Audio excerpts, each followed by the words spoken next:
Hi, guys. Welcome to our podcast, Heard Stories by HerZWave. We are on a mission to amplify women and women identifying voices in music and tech.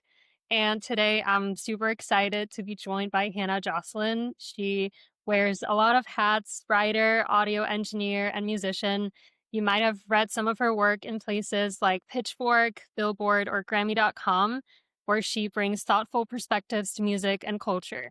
Beyond writing, though, she's also an audio engineer who's collaborated with a lot of LGBTQ artists across genres. And she also makes music under the name The Answers in Between and runs Transient Peak, a newsletter that highlights queer voices in music. Hannah brings a unique perspective and a real commitment to inclusivity, which is super close to our mission, but also, in my opinion, makes her stand out in both music and tech. Hi, Hannah. Thank you so much for being here. Yeah, thank you for having me.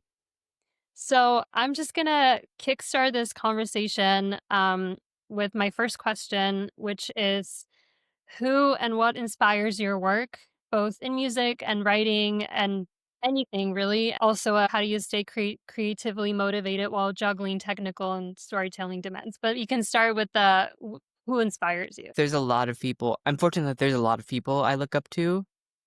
Like, there are writers like Chris DeVille on Stereo Gum and Laura Snapes and Carl Wilson, like all these people who, the way they write, they take all kinds of music seriously. And that's something that I really admire, and that's something that I bring to my technical work as well. I'm just very interested in meeting musicians where they're at, even if I'm reviewing, even if I don't like the album, or if I'm mixing for them. It's like, okay, how do I tell this person's story? That's also why I love doing things like writing artist bios and just explaining where this person comes from, what their deal is. Just helping people tell their stories is my favorite thing about this. And I think as an audio engineer, there aren't a lot of female mixing engineers, but for mastering engineers, there are people like Heba Kadri and Emily Lazar and Heather Jones. There's also a trans guy, Emerson Mancini, who's worked on Kendrick Lamar's music. And they're all people who, just because mastering kind of is seen as a dark art, it's basically allowed more women to enter the field in a strange way. It's kind of like how a lot of early films were edited by women because editing wasn't necessarily taken as seriously, so it led to a lot of really talented female editors. Well, that's amazing. That's kind of a good segue into my next question, which is how has your identity as a woman shaped your experiences in music and tech? Have you noticed also any changes in inclusivity since you started your career? I think right now it's kind of an excruciating time for like queer and female artists. There's some progress with like Addison Rae's music that's produced by like Luca and Elvira. But I think in a lot of ways, it's like culturally, we've taken a step back. Like even last year, you had Chapel Roan and Charlie XCX, and this year you have like a bunch of sad white boys that broke big, like Alex Warren and whatever. And I think what's going to happen is that it's maybe not going to be like the top-down initiative that we've maybe hoped for in like 2020, just because there's the DEI backlash. But it's going to be people like there's the organization UMA, which is fighting for like better treatment and payment of artists. Like Chapel Roan herself called for better health care and other benefits for major label artists. So it's probably not going to come from like, universal music groups suddenly turning a corner, but from people working together to just come up with a better music industry, because things right now are kind of broken. I know. I fully agree with you on that. So you often work with LGBTQ artists. My question is, what draws you to these stories and how has that focus influenced your own creative practice? I mean, I'm a trans woman, so that definitely informs, like, I love working with queer artists. When I'm working with someone, like, there's always something that's kind of emotionally resonating with me. And yeah, if the person is queer, there's a much quicker connection to that. Even if I don't like the album or whatever, there is that underlying thing we have in common that just makes it easier to, like, get in the artist's head and understand them. And I also just think, like, highlighting queer perspectives is important. Transient Peak, my newsletter, I started because I felt like a lot of these, they were so identity focused that the actual, like, most artists would honestly rather talk about gear than like their identity. Like they would rather be nerds. Like everyone at the end of the day is a nerd. And Transient Peak kind of exists to help facilitate that, but there's also people that, particularly coming up and interviewing, that I do want to go into identity. There are even some artists that I've interviewed that, like, even though they're not queer, they're maybe neurodivergent like I am, and it's basically going deep on that. So yeah, I'm drawn to people, like, obviously I see myself in a lot of these people, but also I think a lot of stories are just, like, interesting on their own terms, and it's something to do with, my own thing, my own neurosis. So, can you maybe share a moment when an artist's story profoundly shifted your perspective, or any inspiring story from like your encounter with different artists? One thing I find fascinating is that artists don't always know what they're making when they make it. I interviewed Bess Atwell and Celeste Talker in the last couple of years, and Bess Atwell didn't know that she was making an album basically about her autism diagnosis because she wasn't diagnosed yet. Celeste didn't know that she was basically making both a breakup album and a coming out album, and I kind of love that. It's like, even if you don't know what you're making yourself, like, it's just going to reveal itself to you, whether you want it to or not. What's your process when choosing which artist to write about? How do you decide which stories or artists you want to amplify? Ooh, that's a fun question. I recently reviewed Mia Folick's Erotica Veronica, which is a fascinating album where it's basically about her. She's bisexual and she's in a relationship with a guy. And the album is kind of exploring what that means for her, the perks and limitations of being in that kind of relationship. And I'm like, wow, this is something that a lot of people I know go through. I mean, I want to write about this. And kind of examine that, and also just the thinking behind releasing an album where, like, she openly what fascinates me about that album is that she openly admits to fantasizing about women while, like, in bed with her boyfriend, which is, like, so unhinged, but also I respect that, like, that's the thing that draws me to that album because it's so, like, I don't think there's a lot of, like, messy queer stuff like that. I guess I could say is realistic, that you're gonna have these messy feelings. So with stuff like that, another person who I'm interviewing soon, Eliza McLam, is the way that she writes about, like, being a woman and the way she writes about the stuff. I wrote about her on my newsletter already, but it's just so intense and confrontational. And then there's stuff like where I've been on a kick of reviewing, like, the lamest, like, straight white guys imaginable. But even that, I'm like, wow, why is this popular? Like, how did we get to this moment where Alex Warren has the biggest song in the world, where, like, Somber exists? Somber has a similar, like, upbringing to me, so I can't, no hate to Somber, but also a little bit. It's like a little bit. But yeah, whatever, it's like there is something that I just find really interesting, something I find worth diving into, even when I find people, musicians I want to work with. It's like, wow, this is something where I could see myself bringing a lot to this. Like, there's a certain style of mixing. Like, I love being very creative, lots of compression, lots of distortion on drums in particular. It's like, wow, there's something I could bring to this person's sound. I would love to work with them. What can I bring to either an analysis of this or, like, a mix or an artist bio? It's like, what about my perspective dovetails with theirs? It's crazy because like now that you're talking about the rise of these like white guys, boys, whatever, like in the music industry, like I just realized it, but you're so right that it is kind of like a thing this year. Yeah, And it's kind of scary. it is. 'Cause, I like, Somber or, like, even Youngblood is, like, starting to get, like, more popular now, I think. He has his, like Oh, man.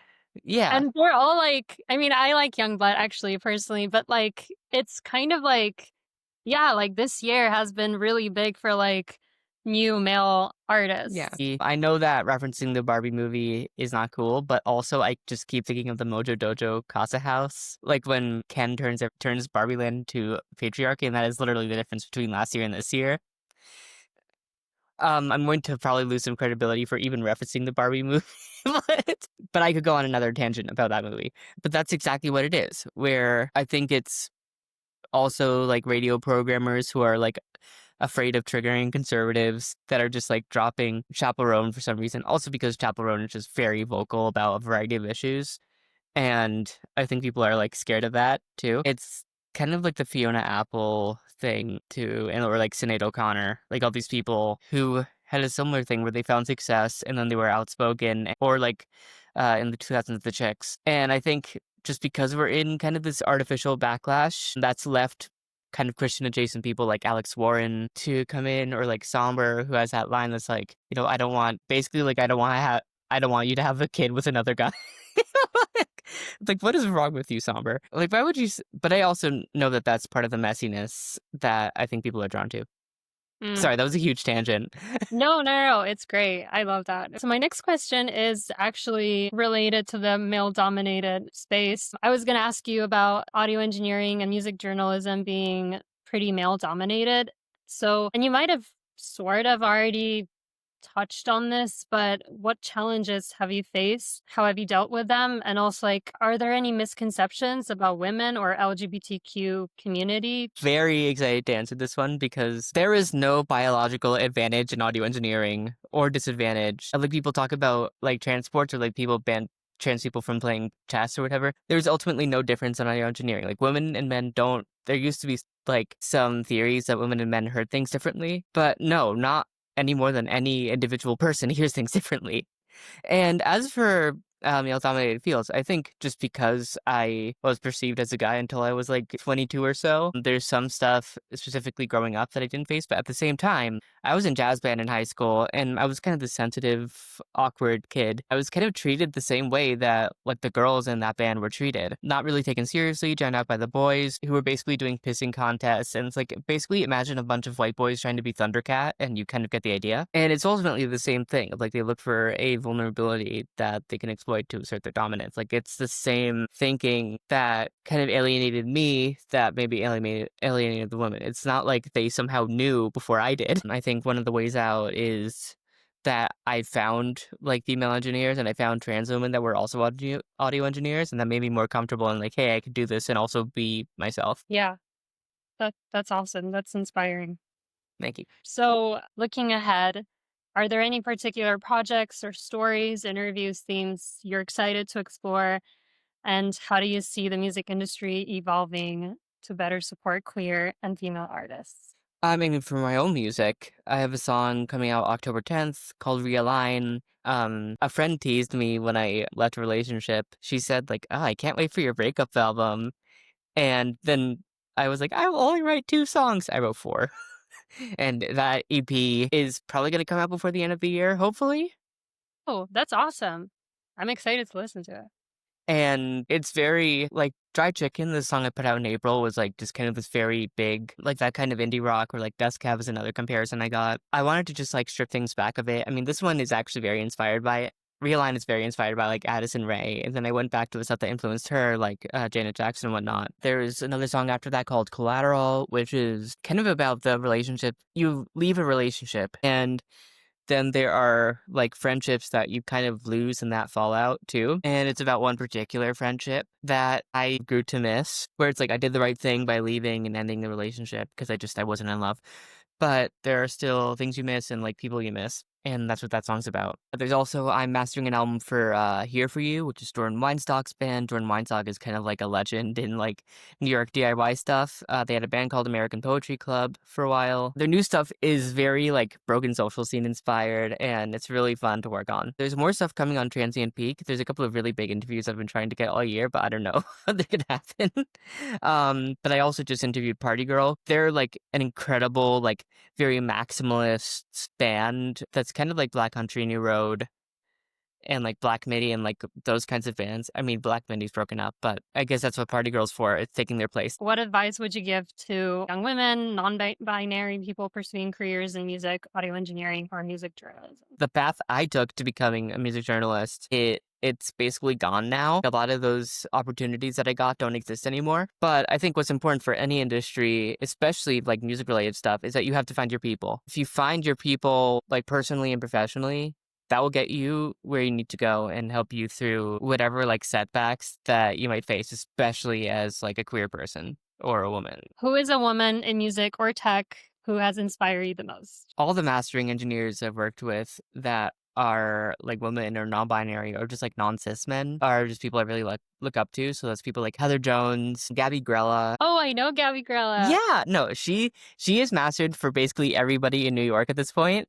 And Gabby is just like a ray of sunshine. She's awesome. And yeah, those are my answers. What's your favorite album or song of all time? So album is Pedestrian Verse by Fred and Rabbit. I think that is such a like densely produced and densely written album. I hear new things every time I listen to it, even now, and it's been my favorite album for like over a decade. I'm sure that there's a national album that competes too. And for song, I was talking with somebody last night where a mutual friend of ours thinks that Rainbow Connection, like the Muppet song, is like the greatest song ever written. And then I listened to it and I'm like, wow, there is nothing preventing this song from being the greatest song ever written.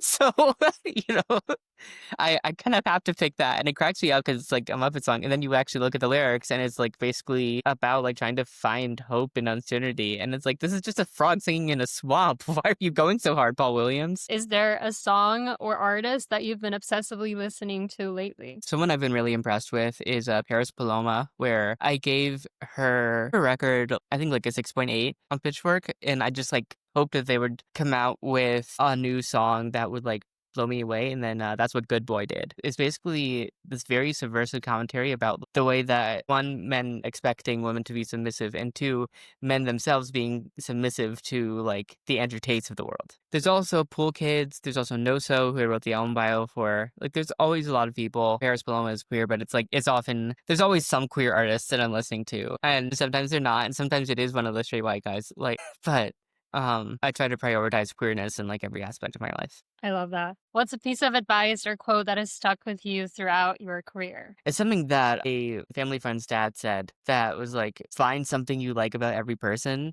Where it's like, even if you hate this person, if you're like, they're like a coworker or they're an artist that you don't like working with, it's like you have to find one thing you like about them. In fact, I probably could be like a meaner critic, but I also kind of take that philosophy everywhere I go. It's like, even if I hate an album or I hate an artist, I'm like, I'm going to see the appeal here. Even for Alex Warren, like he writes about generational trauma in like a really accessible way. And that's not something you would get from like just everything about him.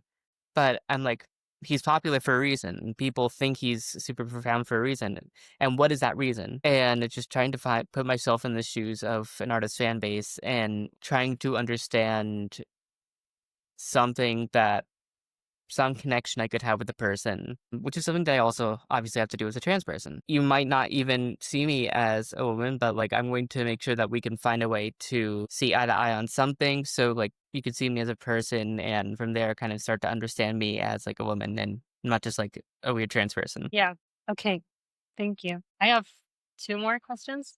All right. If you could collaborate with or interview any artists, living or past, who would it be? I've thought about this question and I really don't have, because I think there are some people that come to mind, like Florence Welch, somebody I would love to interview, or like obviously Taylor Swift, because I think she's fascinating. I'm not really excited about the new album. I haven't really been excited about her for a while, but just it would be not that, a publicist would ever let me do this, but like actually really going deep into like I can't even imagine that level of success and fame. Obviously, Chappell Roan is another person who I would love to speak with. I love Chapel as well.